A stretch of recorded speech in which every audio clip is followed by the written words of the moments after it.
इससे पूर्व मैंने इंट्रोगेटिव सेंटेंस के वाक्यों को डायरेक्ट से इनडायरेक्ट नरेशन में कन्वर्ट करने के तरीके बताए हैं।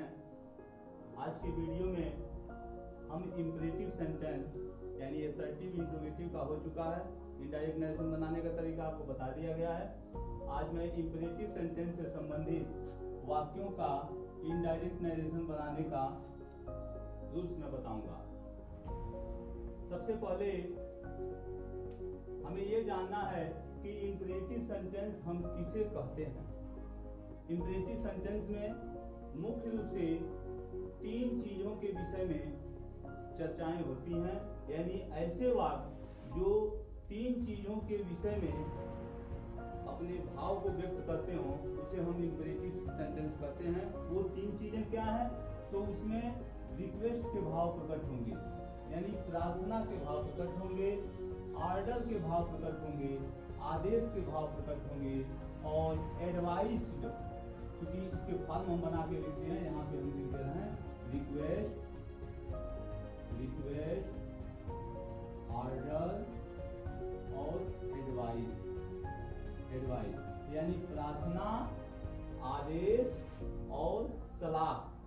यानी जो वाक्य इन 3 चीजों के भाव प्रकट करते हो वो वाक्य जो है इंपरेटिव सेंटेंस कहलाते हैं। दूसरी चीज ये कि कभी भी जो इंपरेटिव सेंटेंस होता है उसमें कर्ता जो होता है साइलेंट होता है, यू कर्ता उसमें होता है और वह साइलेंट होता है। हमेशा इस प्रकार का जो वाक्य है वह किसी न किसी फाइनाइट वर्ब से शुरू होगा। जैसे स्टैंड अप, खड़े हो जाइए। कौन खड़े हो जाइए? तुम खड़े हो जाओ, stand up. Be calm and quiet, शांत रहिए।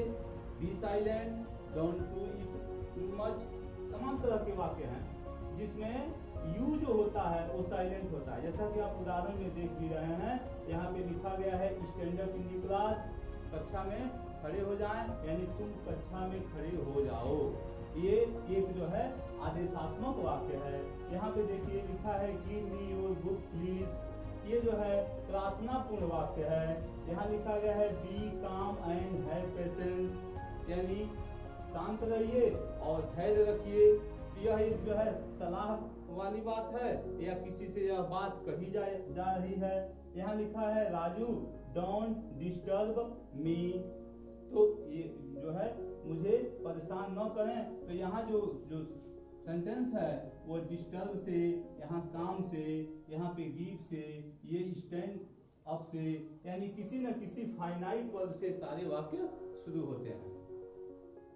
बच्चों, जब भी हम रिपोर्टेड स्पीच के वाक्य को इंपरेटिव सेंटेंस के वाक्य में पाते हैं तो उनको इनडायरेक्ट स्पीच में कन्वर्ट करने के लिए कुछ सामान्य नियमों पे हमें ध्यान देना पड़ता है। उसमें सबसे पहली चीज क्या होती है कि रिपोर्टिंग वर्ब में आए हुए सेड या सेड टू को, यानी रिपोर्टिंग वर्ब को जो है हम रिपोर्टेड स्पीच के सेंटेंस के नेचर के अकॉर्डिंग जो है हम चेंजिंग करेंगे।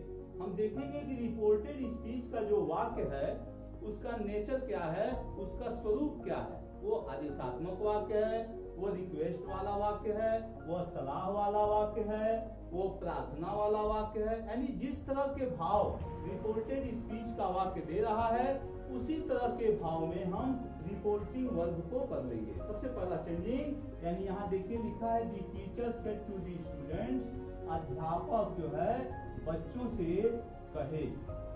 अध्यापक बच्चों से कहते हैं, क्या कहते हैं? तो stand up in the class. स्वाभाविक सी बात है कि अगर आप टीचर जो है क्लास में बच्चे से यह कह रहा है कि खड़े हो जाओ, तो यह एक आदेश पूर्ण जो है वाक्य है। यानी सेड टू को, ये जो सेड टू है रिपोर्टिंग वर्ब में, इसको हम किस में बदल देंगे? तो ऑर्डर्ड में बदल देंगे। ऐसा तो नहीं है कि हम स्टैंड अप कहते हैं तो आपसे प्रार्थना करते हैं स्टैंड अप प्लीज, ऐसा तो नहीं कहते हैं, क्योंकि ऑलरेडी टीचर जो है सीनियर है और सीनियर अपने जूनियर से बात कर रहा है। वो एक स्टूडेंट है तो निश्चित रूप से या तो सलाह देगा और नहीं तो वो ऑर्डर करेगा, रिक्वेस्ट वो नहीं करेगा। तो यहाँ पे हम लिख देंगे इसको दी टीचर, ये सेड टू है, यहाँ पे लिख देंगे ऑर्डर। द टीचर ऑर्डर, इसको मैंने बदल दिया आर्डर में। आर्डर क्योंकि इसके अंदर जो है आर्डर के भाव प्रकट हो रहा है, आदेश के भाव प्रकट हो रहा है। तो आर्डर्ड दी स्टूडेंट्स, आर्डर्ड दी स्टूडेंट्स। अब यहाँ देखें, यहाँ जो है रिपोर्टेड स्पीच के वाक्य को जोड़ने के लिए कनेक्टिंग वर्ड जो है इंफिनिटिव टू का हम हमेशा प्रयोग करेंगे। किसका प्रयोग करेंगे? इंफिनिटिव टू का। और टू के बाद आप पहले से जानते हैं कि जब किसी फाइनाइट वर्ब से टू का हम प्रयोग करते हैं तो वो जो फाइनाइट वर्ब होता है वो अपने मेन फॉर्म में होता है, यानी वह जिस रूप में दिया गया है, यानी फर्स्ट फॉर्म में उस वर्ब को हम रखेंगे। यानी यहाँ पे लिख देंगे to stand up, to stand up in the class, stand up in the class. Do you understand? Next example को देखेंगे, दूसरे नंबर के एग्जांपल को। लिखा है she said give me your book please. देखिए कुछ शब्द ऐसे होते हैं जिनके प्रयोग हम केवल कर देंगे तो उसके भाव जो है रिक्वेस्ट पूर्ण हो जाते हैं। बेशक वो व्यक्ति सीनियर हो या जूनियर हो, अगर वो शब्द लगा दिए गए हैं तो निश्चित रूप से जो रिपोर्टिंग वर्ब है वह रिक्वेस्टेड में बदलेगा। वो शब्द कौन कौन से हैं? तो उसमें सबसे पहला शब्द होता है प्लीज। अगर रिपोर्टेड स्पीच में 3 शब्दों का जिक्र हो, प्लीज लगा हो और क्या लगा हो? काइंडली लगा हो। प्लीज और काइंडली लगा हो और क्या लगा हो? सर। अगर ये शब्द लगे हैं रिपोर्टेड स्पीच में, ये हम उदाहरण के लिए दिया, इस वाक्य से अटैच नहीं है। जैसे यहाँ पे हम लिख सकते हैं कि sir give me your book, ऐसा लिख सकते हैं। तो अगर ये 3 शब्द लगे हैं, प्लीज है, काइंडली है और सर है, तो these words denotes to request। ये जो तीनों शब्द हैं, ये तीनों शब्द जो हैं प्रार्थना के भाव को व्यक्त करते हैं। यानी सीधी बात है कि हम सी को जो है सी सब्जेक्ट है, सी लिख देंगे यहाँ पे, और ये जो सेड है इस सेड को हम किस में बदलेंगे? तो सेड को हम बदल देंगे रिक्वेस्टेड में। सी रिक्वेस्टेड। और रिक्वेस्टेड के बाद मैंने बताया है कि कनेक्टिंग वर्ड के रूप में हम टू इंफिनिटिव का प्रयोग करेंगे। यहाँ हमने लिख दिया टू, फिर हम लिखेंगे गिव। अब यहाँ देखिए पर्सन संबंधी चेंजिंग, इसके पूर्व भी बताया जा चुका है। पर्सन संबंधी चेंजिंग असर्टिव सेंटेंस से ही इस बात को हम रिकॉल करते हुए आ रहे हैं। देखिए यहाँ फर्स्ट पर्सन का प्रोनाउन है, तो जो फर्स्ट पर्सन का प्रोनाउन है तो first person changes according to subject. ये सब्जेक्ट के अनुसार बदलता है, रिपोर्टिंग वर्ब के सब्जेक्ट के अनुसार। ये यहाँ पे देखिए ये फर्स्ट पर्सन का प्रोनाउन है और ये किसके अनुसार बदलेगा? तो रिपोर्टिंग वर्ब के सब्जेक्ट के अनुसार। क्योंकि यह ऑब्जेक्ट के जगह पे है इसलिए हम सी का ऑब्जेक्टिव रूप यहाँ पे हम लिख देंगे। यानी हम यहाँ पे लिख देंगे सी का ऑब्जेक्टिव रूप होता है हर। ये जिसके जगह पे रहेगा उसी का, जिसके अनुसार हम बदलते हैं उसी का रूप यहाँ लिखते हैं। कहने का मतलब ये है कि आदमी कोई भी हो, अगर उसको राजा के कुर्सी पे बैठाया जा रहा है, राजा के चेयर पे आरूढ़ हो रहा है, तो उसको हम किंग कहेंगे। तो यहाँ पे हमने लिख दिया मी का ऑब्जेक्टिव रूप जो होता है मी सी के अनुसार बदलेगा, तो सी का ऑब्जेक्टिव रूप होता है हर, मैंने हर लिख दिया। अब यहाँ देखिए आ गया है योर। योर जो है ये सेकेंड पर्सन का प्रोनाउन है। कौन सा पर्सन है? सेकेंड पर्सन का प्रोनाउन है।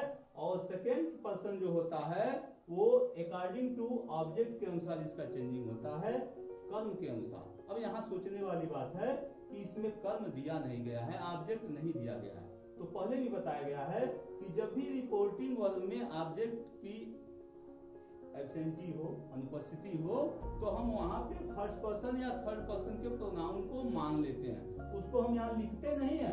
जब हम चेंजिंग करेंगे तो जो एग्जामिनर है वो जान जाएंगे कि यहाँ पे लड़का किस चीज को यहाँ पे ऑब्जेक्ट माना है। सपोज दैट मैंने यहाँ पे मान लिया शी सेड टू मी, यहाँ पे मैंने मी मान लिया, तो मी के अनुसार यहाँ पे हो जाएगा माई।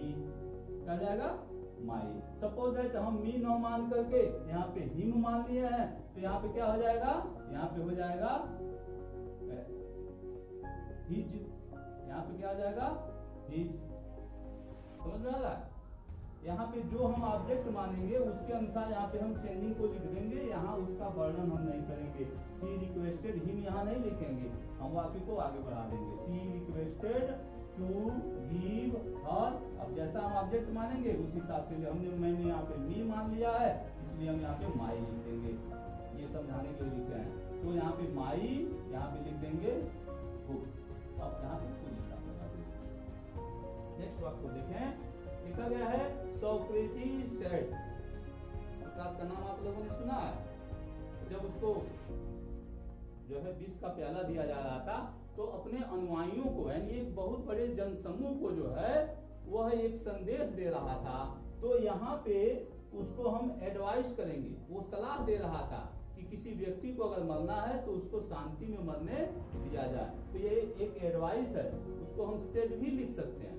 जबकि किताबों में जो आपकी किताबें हैं उसमें ऐसा जिक्र नहीं है, लेकिन रेड एंड मार्टिन की जो किताब है उसमें इसका जिक्र दिया गया है कि इसको हम सेड भी कर सकते हैं। जब हम किसी बड़े समूह का संचालन करते हैं तो उसमें बेशक वह सेंटेंस जो है रिपोर्टेड स्पीच का वाक्य बेशक जो है इंपरेटिव सेंटेंस है, फिर भी हम रिपोर्टिंग वर्ब के सेड को हम चेंज नहीं करेंगे।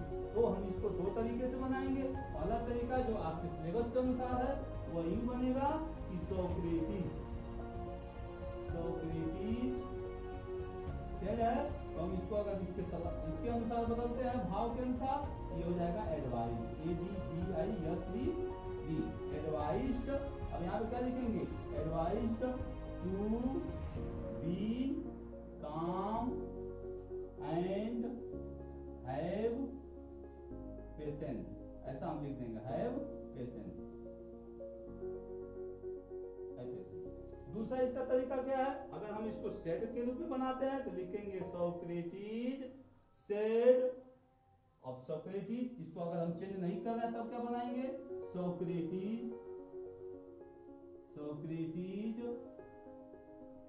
Said, Socrates said. अब किससे सेड कर रहा है उसको हमको लिखना पड़ेगा, तो वह किसी जनसभा को संबोधित कर रहा है, लोगों से कर रहा है, अपने अनुयायियों से कर रहा है। तो Socrates said to the people, अब यहाँ लिखेंगे टू बी और शेष वाक्य ज्यों का त्यों हम लिख करके क्लोज करेंगे, to be calm and have patience. Do you understand? Next example को हम देखेंगे, Gagan said Raju don't disturb me. कभी कभी ऐसा होता है कि जो रिपोर्टेड स्पीच का वाक्य होता है वह डू नॉट से प्रारंभ होता है। ऐसे वाक्यों का इनडायरेक्ट स्पीच बनाते समय हम मुख्यतः दो विधियों का प्रयोग करते हैं। जो सबसे उसमें आसान विधि है वह पहली विधि मैं बता रहा हूँ, नेक्स्ट दूसरी विधि में बताऊंगा। और इसमें दो चीज देखना है, ध्यान देना है। वो चीज क्या है, आप देख रहे हैं यहाँ पे राजू का जो प्रयोग हुआ है वेकेटिव केस के रूप में प्रयोग हुआ है। वेकेटिव केस, इसके पिछले वाले वीडियो में मैंने बताया था कि कभी कभी कुछ नाउन्स ऐसे होते हैं जो रिपोर्टेड स्पीच में वेकेटिव केस के रूप में प्रयोग हो जाते हैं, उसको हम रिपोर्टिंग वर्ब का ऑब्जेक्ट मान लेते हैं, यानी संबोधन वाले वो कारक हैं। जैसे यहाँ पे राजू को संबोधित किया जा रहा है कि मुझे तुम डिस्टर्ब न करो, तो यहाँ पे लिखेंगे पहला जो फार्मूला है वह है गगन। और गगन किससे कर रहा है, तो राजू से कर रहा है, तो यहाँ पे लिखेंगे Gagan forward, FORWARD, Gagan forward Raju, not to Gagan forward Raju to disturb. अब यहाँ देखें मी जो है ये फर्स्ट पर्सन का प्रोनाउन है, तो फर्स्ट पर्सन बदलेगा किसके अकॉर्डिंग, सब्जेक्ट के अनुसार। सब्जेक्ट यहाँ गगन है, गगन का जो प्रोनाउन होता है वह ही होता है, और ही का ऑब्जेक्टिव रूप यहाँ पे क्या होगा, हिम होगा, क्योंकि ये ऑब्जेक्ट की जगह पे है इसलिए हम यहाँ पे हम लगा देंगे हिम। ये तो एक ये जो है पहला तरीका है, सबसे आसान तरीका। कभी भी रिपोर्टेड स्पीच अगर डू नॉट से प्रारंभ होते हैं तो हम रिपोर्टिंग वर्ब को फॉरवर्ड में बदल देते हैं और आगे वाले वाक्य को डू नॉट के जगह पे टू का प्रयोग करके आगे वाले वाक्य को ज्यों का त्यों हम लिख देते हैं, जैसा कि एग्जांपल में मैंने दिया है। फॉरवर्ड जो होता है ये मना करने का सेंस देता है। ऑलरेडी यहाँ पे नहीं शब्द का प्रयोग मना करने के रूप में ऑलरेडी ये प्रयोग हो गया है, इसलिए यहाँ पे हम डू नॉट का प्रयोग जो है फुली जो है इनडायरेक्ट स्पीच में हटा दिए हैं। यानी गगन फॉरवर्ड राजू, यानी गगन ने जो है राजू को मना कर दिया टू डिस्टर्ब हिम, कि वह उसे डिस्टर्ब न करे। पहला रूल्स है। जो दूसरा तरीका होता है, क्योंकि यह रूल्स इसलिए आसान है क्योंकि आपको इसमें इसके भाव को नहीं देखना है कि किस तरह का भाव है, इसलिए यह आसान तरीका है। अगर इसके भाव के अनुसार बदलते हैं तो इसको हम क्या करेंगे, एडवाइस यहाँ लिख देंगे, क्योंकि कोई चीज जब मना करने को होता है तो सलाहपूर्ण ही विशेष रूप से होता है। यहाँ लिख देंगे गगन एडवाइस्ड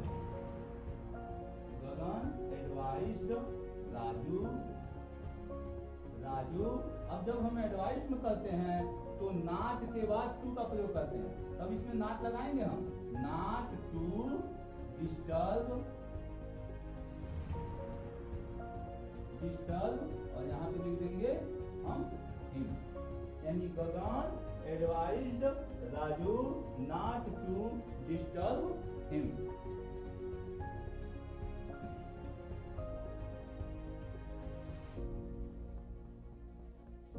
डियर स्टूडेंट, इसके अंदर एक नियम और है जिस पे मैं चर्चा करना चाहूंगा।